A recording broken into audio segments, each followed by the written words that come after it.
तकरीबन 3 माह तक सेल्फ आइसोलेशन के बाद बरतानवी शहजादा चार्ल्स और उनकी अहलिया कमेला पार्कर के हमरा मंजर आम पर आ गए। उन्होंने ग्लॉसेस्टर में कोरोना के खिलाफ लड़ने वाले फ्रंट लाइन वर्कर से मुलाकात करके उनकी हौसला अफजाई की। रिपोर्ट में आपको दिखाते हैं।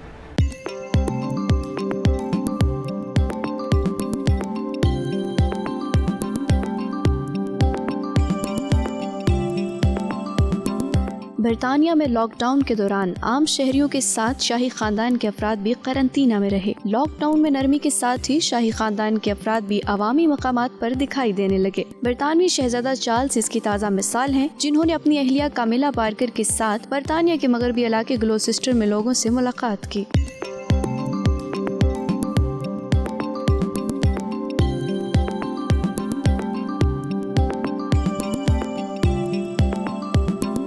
इस मौका पर समाजी फासला बरकरार रखने की हुकूमती हदायत पर खसूसी तौर पर अमल किया गया। मेजबानों ने समाजी फासला बरकरार रखते हुए क़तार में शाही जोड़े को खुशामदीद कहा। शहजादा चार्ल्स ने भी एहतियात बरकरार रखते हुए मेजबानों से गुफ्तगू की। मार्च के महीने में शहजादा चार्ल्स में कोरोना वायरस की तशखीस हुई थी, ताहम सेहतियाबी के बाद भी खुद को करंतना में ही रखा था, जबकि उनकी अहलिया कमेला पार्कर में भी वायरस की अलामात का इंकशाफ हुआ था, लेकिन टेस्ट नेगेटिव आया था।